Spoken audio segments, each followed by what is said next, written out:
Let's see. What am I doing? Is he talking to himself? What should I know. What? It's time for high five. Oh, yes, of course. yeah. High five. High five. High five. Can't get to your high five. I'm sorry, I just was talking to myself, and I just didn't know exactly what, was going on. And then I kind of figured it out, and, I told myself that it was time for high five. Yeah. I talk to myself sometimes, and I do it because I have this old plaque hanging up in my office, and it says, of course I talk to myself. Sometimes I need expert advice. Of course. Who better to talk than you? But you will believe the words you hear coming out of your mouth over anybody else's.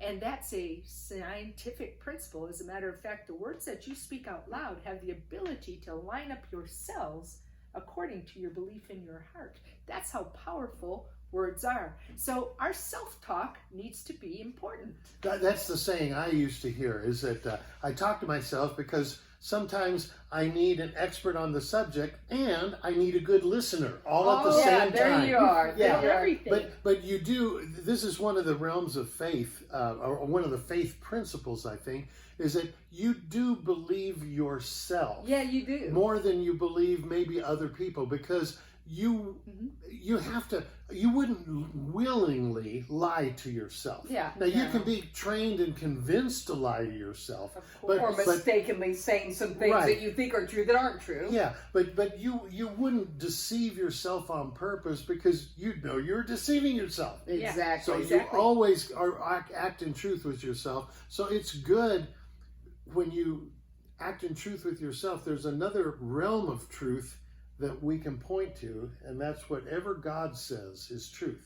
He is the way, the truth, and the life. That's why we're supposed to be echoing what God says in heaven. Amen. And it says, as a man thinks in his heart, so is he. So in my heart of hearts, I must think about myself the way God thinks about me. It's important. And it says that we should decide, decree, and declare a thing, and it will be established for us. But so many times, the self-talk that happens is, oh, I'm so stupid. Oh, I've done this wrong.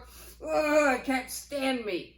But that's not what God is saying. And God will contradict your words by giving you his word, who says, you are more than enough. Amen. You are complete in him. Yes. Everything you need has already been provided for you. You will make it. He's begun a good work. He'll see it to completion in you.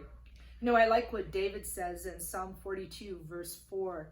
David was somebody who had good self-talk sometimes. Sometimes he got in trouble. But then you'll notice when you read his Psalms, he'll start off kind of down in the beginning. Yeah. But by the end of the Psalm, he has picked it back up. Yes, the words that he spoke around. has changed his thinking and changed what come out of his mouth. In Psalm 42, verse 4, it says, so then my soul, why would you be depressed? Why would you sink into depression and into despair? For no matter what, I will still sing with praise. For living before God's face is my saving grace. Here I am depressed and downcast, yet I will still remember you as I ponder where you are. Then your glory streams will fill me up. Yes. Wow. Maybe it's a significant indicator of a level of maturity here. A lot of times, I know in myself, I'm self-effacing, or I'll put myself down, or I'll go, I'm so stupid. That's okay. If you don't, I will. Well, see, that's the point I'm trying to make, is that I'll do it so that I don't have to hear the other people around me do it for me, right?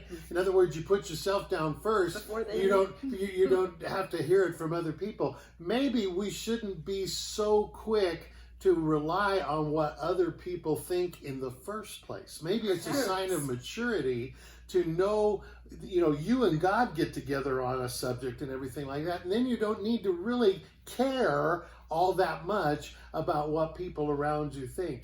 People around you aren't always the most reliable source for information or for uplifting.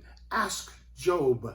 Yeah, exactly. But I do want to tell you this, is that you really can be the reflection of what God says that you are. Yeah. You are not allowed to judge yourself. I'm not allowed to judge him or her or you.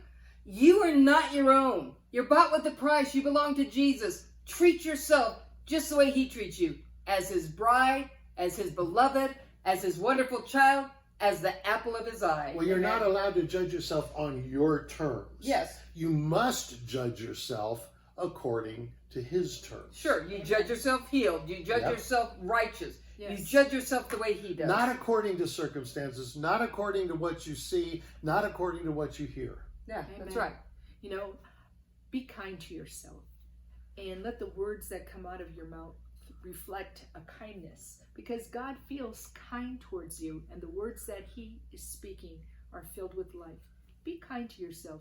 You're better than you think, and God thinks so. I love me. Wyatt, you're all right. He's You know speaking to something? himself. Everything's pretty good. You know, Okay, and- before he continues speaking to himself, I want to tell you, high five! High five! High five! five! High five! High five! High five, Wyatt! I am Wyatt, wonderful. high I five. am nice. High Yes, five, I am Wyatt. kind. I am righteous. I am holy. True.